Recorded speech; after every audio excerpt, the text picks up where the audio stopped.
Virgin. Bitch. Podcast. Inspiring women to overcome social stereotypes and share unique life experiences without fear of being defiantly different. Your hosts, Christopher and Heather. Let's talk, shall we? Beauty. It is natural and it is real. We are all born with a natural appreciation for beauty, but we are also subject to social constructs that tell us who is beautiful. And in most cultures, that burden falls on women who are called on to fit a profile that we see every day on magazine covers, on the silver screen, on television, and pretty much every product that wants our attention or our money. Many girls grow up wanting to fit that profile, including our guest, president and founder of Eternal Beauty Institute, Barbara McBean. Welcome back, Barbara, to Virgin.BEAUTY.B. Thank you for having me.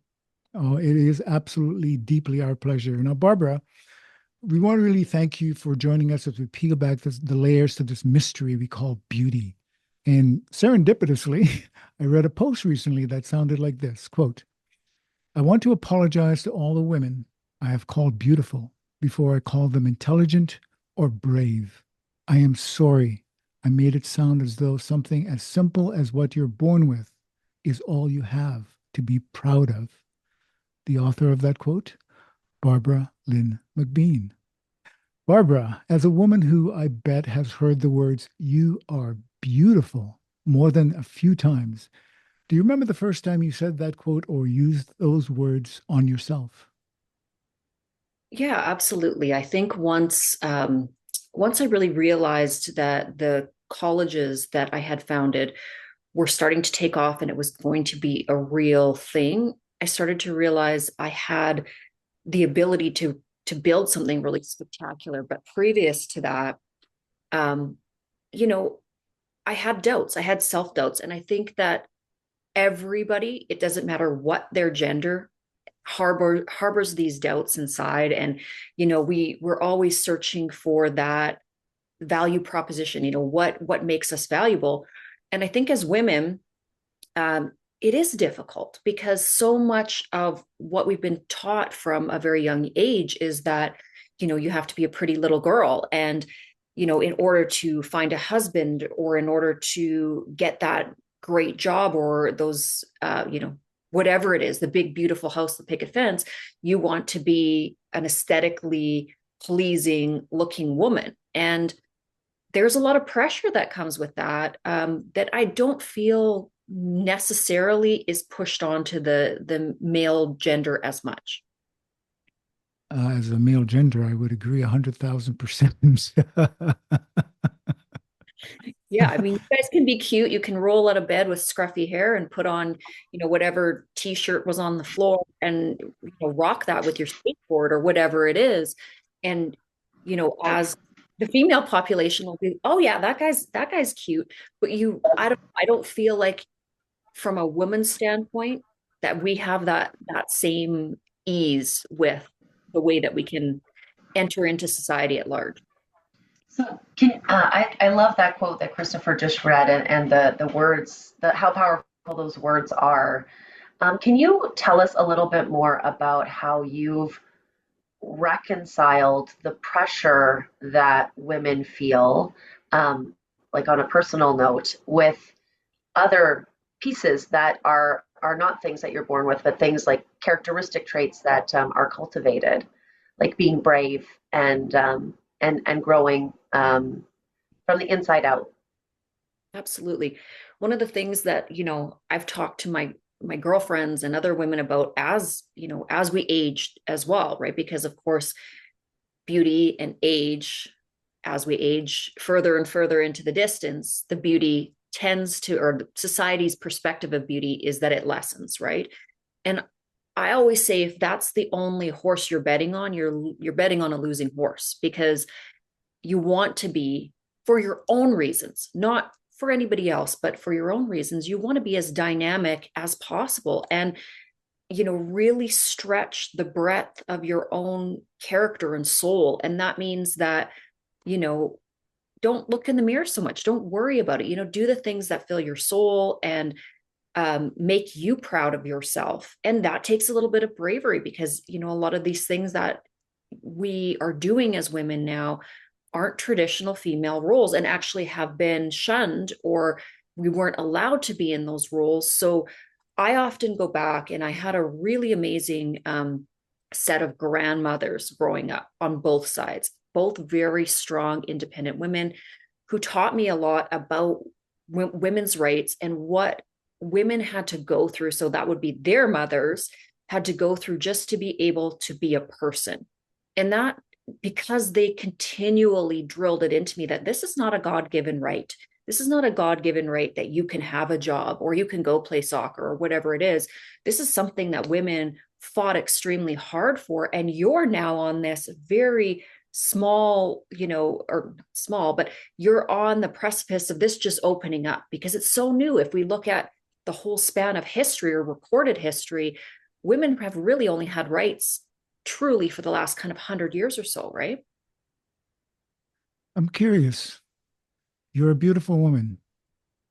Do women resent the message coming from a beautiful woman that they don't necessarily need to look beautiful to be their potential? Do you know what I mean? You know what? Of course. I mean, everybody's going to project whatever is inside of them. So if they're not feeling that they are beautiful, they're going to project anger or frustration or whatever judgment on others. And the thing that I've learned about being in this human suit, you know, what it happens to look good. I'm not frustrated with it, you know, like I like the way I look.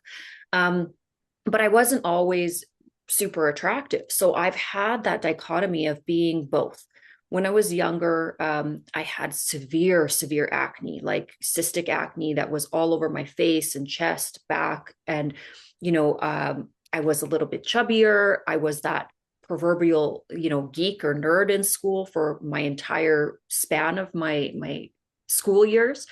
And I wasn't attractive. So I was like the opposite. No guys would date me. No guys would dance with me at the dances, those kind of things. And so I understood life from that perspective. And I understood not, you know, certainly having people make fun of me or say that I wasn't attractive. Or I remember one particular time I was actually at, I think it was I don't know what they call it now, the Talisman Center, one of the pools in Calgary. And these young boys that were in my grade, you know, were in the pool. They happened to be there at the same time with their families. I was there with my family. And they were saying, oh my God, she's so ugly, you know, and I'd never really conceptualized that as a young person before. Like, what does that mean that I'm ugly? Like, you know, you get up in the morning, you're a young kid, you brush your hair, you're a little chubby and pimply and whatever, but you still fun, right? You don't really dissect things too much. And that was the first moment that I dissected. What does it mean that they're saying I'm ugly? And I remember kind of getting out of the pool and slopping my way back to the change room and looking in the mirror and like, oh, you know, maybe I am ugly, you know, like it never occurred to me before. And, you know, so I guess those early experiences shaped my understanding of, you know, we really decide. And I think even thinking back to that moment, I had no conception of whether I was pretty or ugly or what I was before that. And it was that defining moment where I started to actually compartmentalize or shuffle things around as, oh, well, that would be a pretty thing and that would be a not pretty thing. And, you know, what have you. And I think all human beings teach ourselves to do that or put things in different buckets or categories.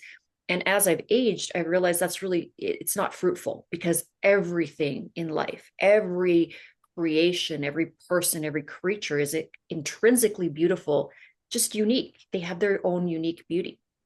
Would you dive a little deeper into that for us? The intrinsically, you know, in essence, beautiful. Can you expand on that a little for us? It's so beautifully said. Yeah, absolutely. So, I mean, so when we think of beauty or the reflection of beauty, because of course we are the observer and we're looking out into the world and we are perceiving. So we're perceiving what we feel is beautiful. And usually beauty should be associated with what brings us joy or what is uplifting, right? High vibrational.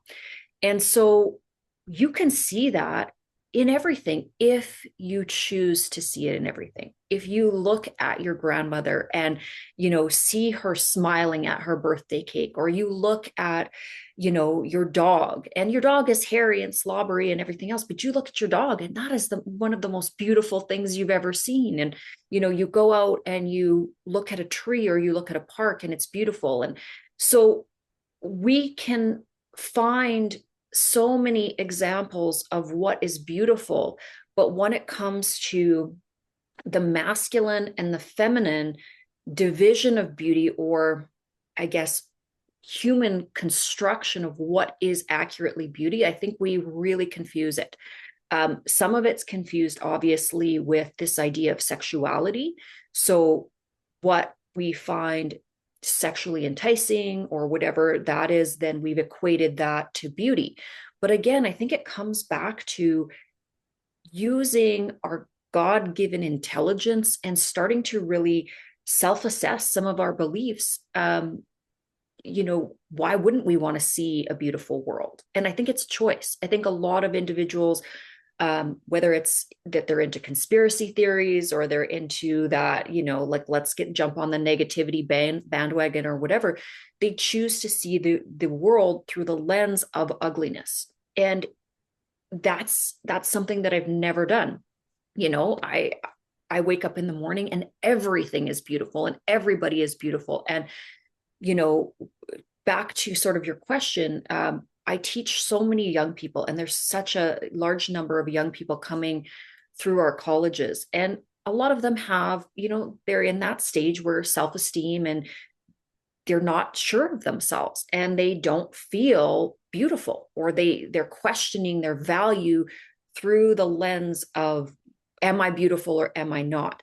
And they're all beautiful. It doesn't matter, which one I look at, especially when I'm teaching and I look out into all of the sea of faces. I'm, wow, how beautiful is life? How beautiful are these young individuals that are hungry for knowledge, that are the bedrock of the next generation. It's so beautiful. So, that's kind of my perspective.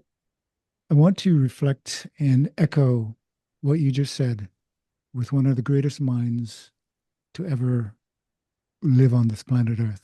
It was Plato, the Greek philosopher, who equated beauty with the virtues of truth and goodness. And maybe in nature, beauty is truth, and maybe in our hearts, beauty is good. This is my words to his. But have we perverted its purity with lust and greed?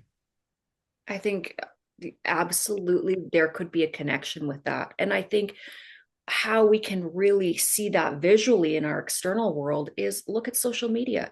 We have all of these apps and we have all of these avenues, plastic surgery, contort your body with this app, make yourself look different than you actually do. Okay, fine, but what happens when you actually meet the person? If everything that you're doing is filtering yourself out, you don't look like that.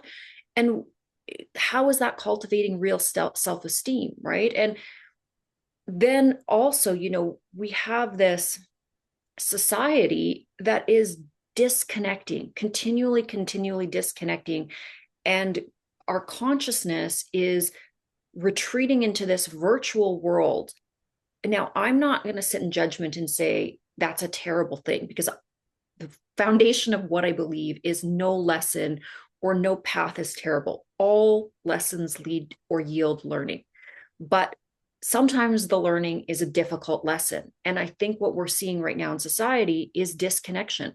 So because we've plugged into something else instead of human connection and truth and purity, we're getting a lot of this more dark connection, which is a selfish connection. It is a vain connection, an unrealistic connection, because we're associating this vanity with something that doesn't even exist. So it's superfluous. It's not real.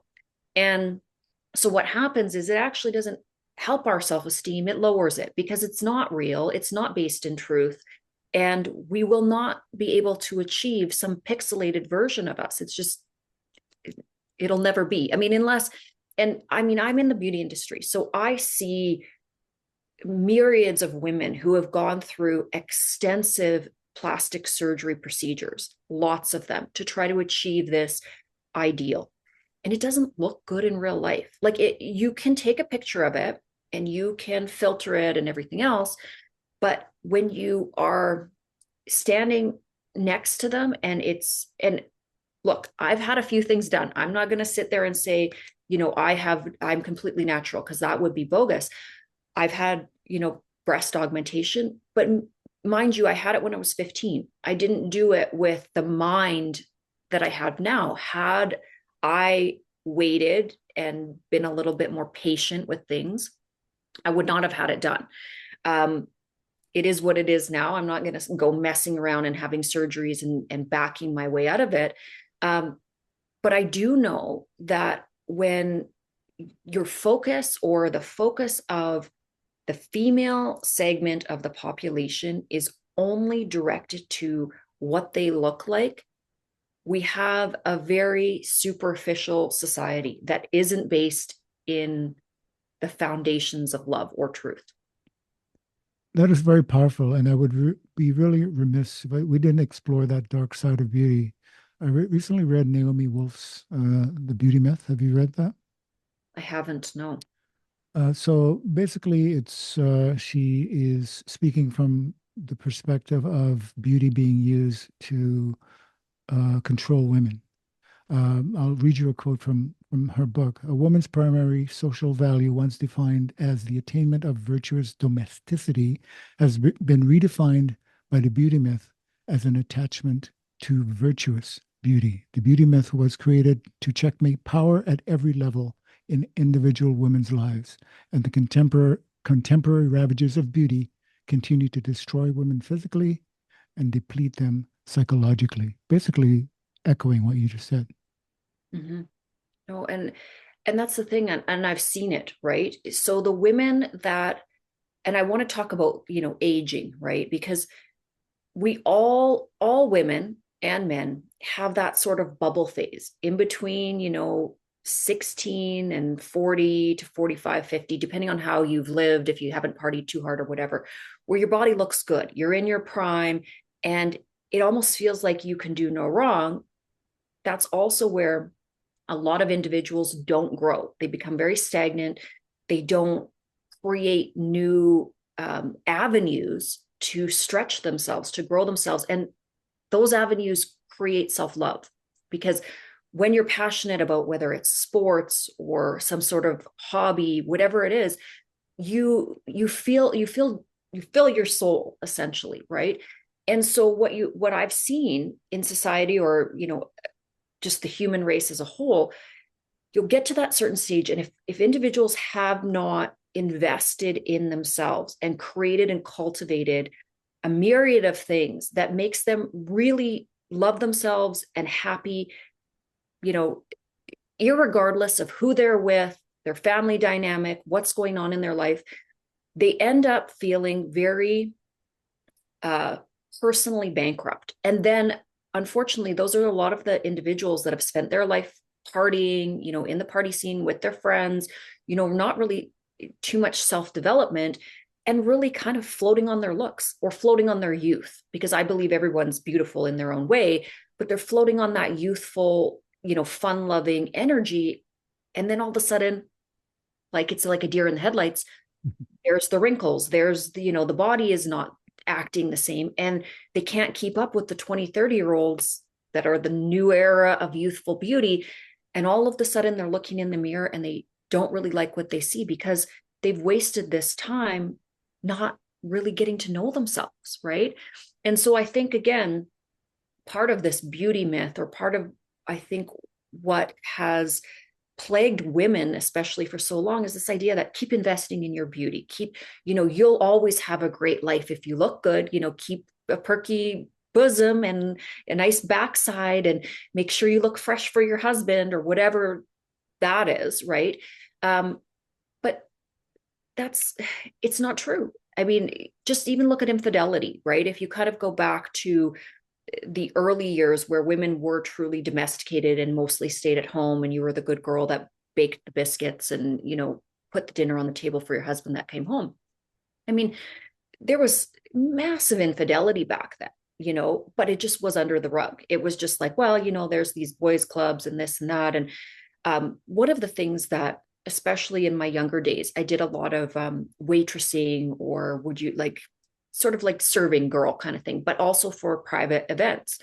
And this was another, you know, eye-opening thing for myself, because oil and gas was booming in Calgary. There's all these private men's clubs. And of course, what went on behind the scenes in these clubs was ridiculous. And I'm sure the wives didn't know about it. And, you know, they're buying these young girls, or whether they're topless. Like, I didn't do any of that type of work, but I worked with girls from the agency that did that. And I was blown away. And I just thought, wow, you know, this stuff happens and this is real, like real life. And these guys don't feel guilty about this. Like, and, you know, it was the whole gamut. It was the young businessmen all the way up to the old grandpas, right? So, you know, it's all kind of about educating ourselves. And I think this brings us up to an interesting point of, with women's liberation, we are really opening the doors to a lot of stuff that went on behind the scenes that probably wasn't so great before too. So we're in that era of readjusting the pendulum, so to speak, in terms of morality, I think. Would you mind also letting our viewers know, maybe they're tuning in for the first time and haven't watched our other show with you? Can you let us know a little bit about your business and what it's all about? Yeah, so I have the chain of colleges. We teach aesthetics and medical aesthetics throughout Canada, and we do have regional courses, or courses that are sort of summit based in the US as well. And that chain of companies are Eternal Beauty Institutes. I also have several medical centers as of 2024 that are based on regenerative medicine. So I've teamed up with a great group of medical professionals around North America to open up these medical centers. Again, it's all about being the best that you can be, and having treatment plans where essentially you come in to see our professionals once a month, and we help you with the anti-aging process internally, externally, mentally, on an ongoing basis, so that hopefully there is no degeneration, you know, that is creeping up on you by surprise. You know, we treat joint pain, arthritis, all of these different things. So it is a collaborative medical approach. Obviously, I'm not a doctor, but I've had, you know, blessings in terms of my corporate life, and now am joining with all of these fantastic medical minds to bring this new platform. It's called Eternal Beauty Medical Centers, and right now we do have 4 of them. So Regina, Winnipeg, Calgary, and Toronto is opening up shortly here. Yeah, so that's basically the basis of my daily life.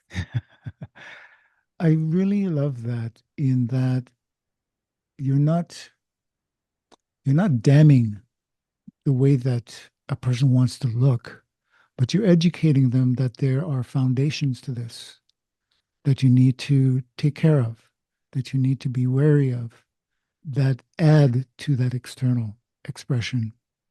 I really love that whole structure.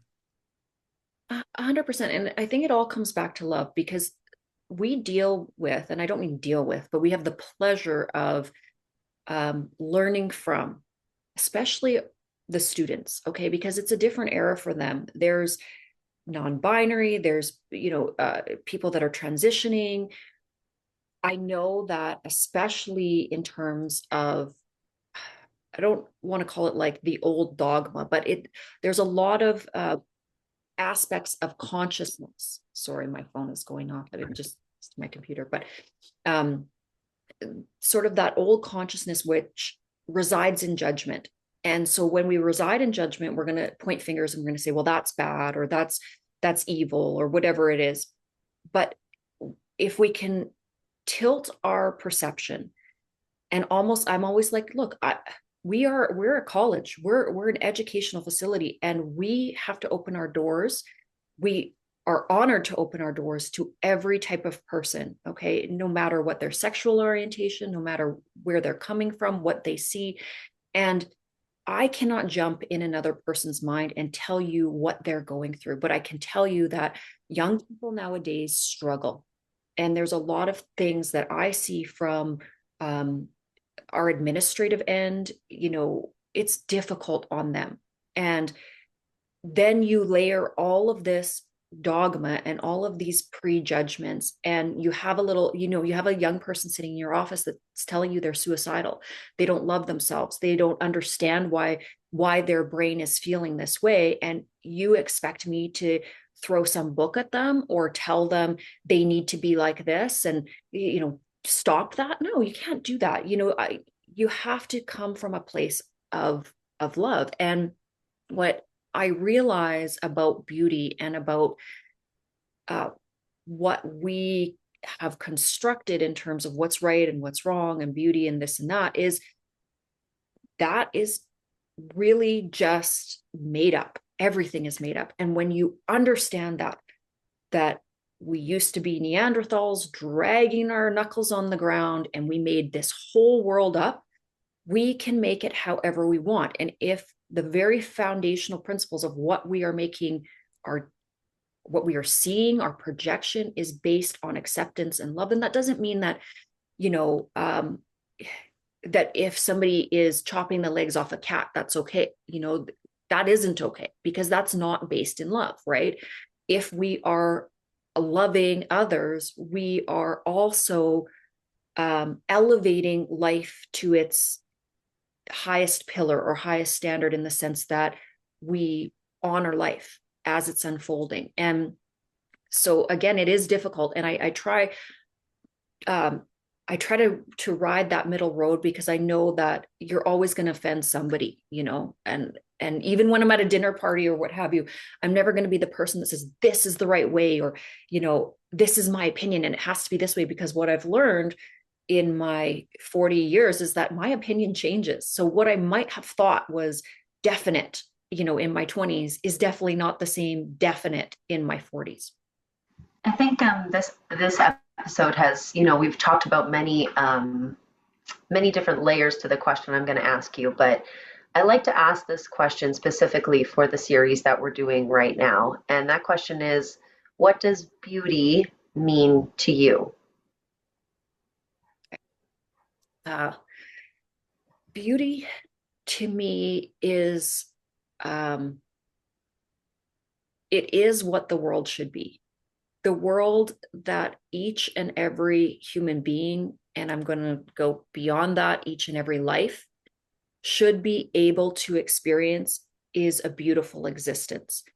And part of what makes the journey beautiful is each and every one of us has the ability to contribute to that culmination of what beauty is. And I think a really good indicator of being in beauty, being surrounded by beauty, is joy. If you are joyful, if you wake up every day and your heart is filled with love and you are emanating this amazing life force, it's not a selfish thing. It's not a prideful thing. It is absolutely a purposeful thing, because when you are joyful, you're also on purpose. And I think any of the great minds or any of the really impactful people that have lived will tell you that there is no greater feeling than knowing one's perfect purpose. And, so I'm going to also tether that to beauty. I quoted one of the greatest minds in human history earlier, Plato. And I don't know, what would you say is your title, your official title these days? What is your title? My official title is Jack of all trades. I don't know. I feel I've reached a point in my career where I'm just in service. I don't need money anymore. I've achieved all of the benchmarks of that younger, business hungry individual that wants, all of the glamorous material things. I have those things. They're not terrible. They don't make you happy either, and I think it's great to have gone through this leg of the journey, in the sense of you really realize where the real is, where that point of center for yourself is. The reason I ask you the question is that I wanted to add philosopher to your title. Oh, okay. Because I don't know. a lot of how you speak and the way that you see the world around you is philosophy. It's not about judgment. It's not about value this or value that. It's about philosophy. It's about looking forward and seeing the greater in everything and everyone, the universe in general. And to me, that's how you speak.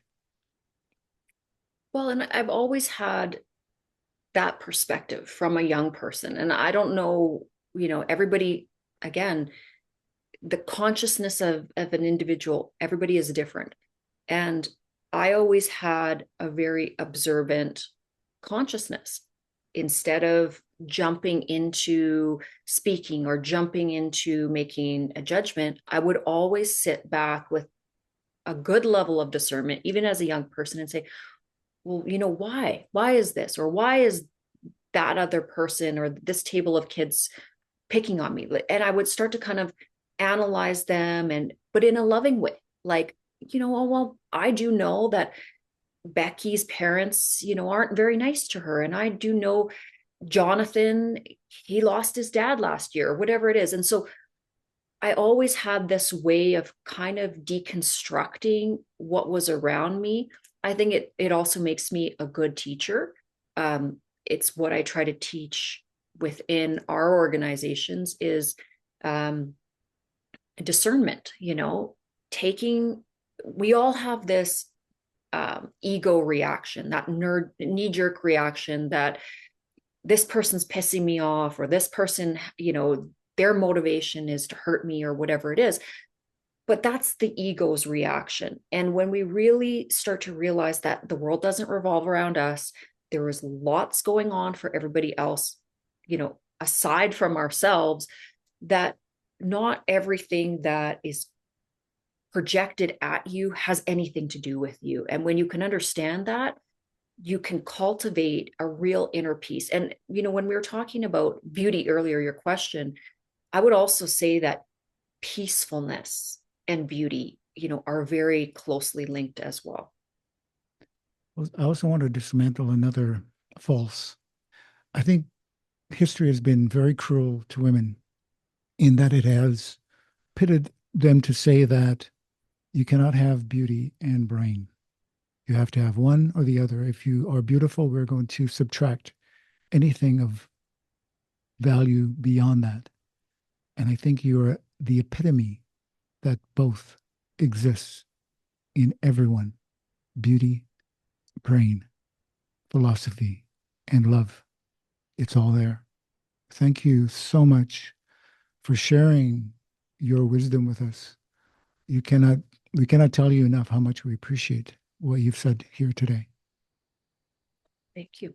Thank you so much for having me. It's been an amazing experience sometimes just to talk about these things, right? Because how often do you have deep, meaningful conversations that, that hopefully will touch other people as well? Yes. And we appreciate that you give us the time to explore that with us.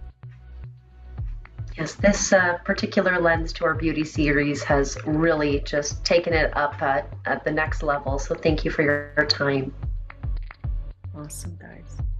And you have been listening to The Virgin, The Beauty, and The Bitch. Find us, like us, share us. The series continues, so come on back and join in, and we'd love to hear from you.